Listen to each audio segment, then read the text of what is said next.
வணக்கம் நண்பர்களே. இப்போ வந்து பார்த்திங்கன்னா நம்ம வந்து டிஸ்பென்சர் வந்து சீலிங் பண்ணுறதை பார்க்குறோம். டிஸ்பென்சர் வந்து நாங்கள் சப்ளை பண்ணிவிட்டு இன்ஸ்டலேஷன் எல்லாமே முடிச்சிட்டோம்.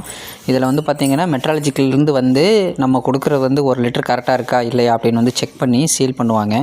இப்போ நீங்கள் பார்க்குறது வந்து பார்த்திங்கன்னா அந்த 5 லிட்டரு அவங்க வந்து செக் பண்ணி இது பண்ணுறாங்க. நான் செட் பண்ணியிருக்கேன். கரெக்டாக 5 லிட்டர் அக்யூரேட்டாக இதாகிடுச்சு. இதானதுக்கப்புறம் இந்த மாதிரி ஒரு 4 தடவை செக் பண்ணுவாங்க. 1 லிட்டர், 2 லிட்டர், 5 லிட்டர், 20 லிட்டர்னு சொல்லிவிட்டு அவங்க 1, 5, 10, 20 4 இதுலேயும் உங்களுக்கு செக் பண்ணுவாங்க. செக் பண்ணிவிட்டு உங்களுக்கு வந்து ப்ளஸ் ஆர் மைனஸ் வந்து ஒரு 10 mlலேருந்து 50 ml வரைக்கும் எக்ஸ்ட்ராவாக இருக்கிற மாதிரி இருக்கணும், கம்மியாக இல்லாத மாதிரி இருக்கணும்.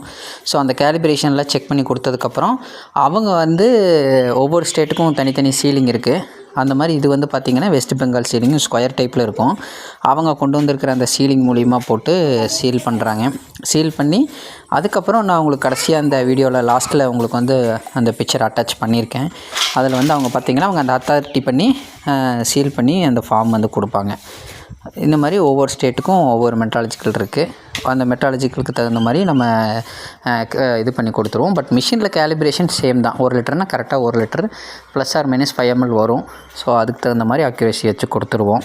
அப்படி இன்ஸ்டலேஷன் பண்ணிடுவோம். அந்த இன்ஸ்டலேஷன் வீடியோ தான் இப்போ நீங்கள் பார்க்குறீங்க. தேங்க்யூ.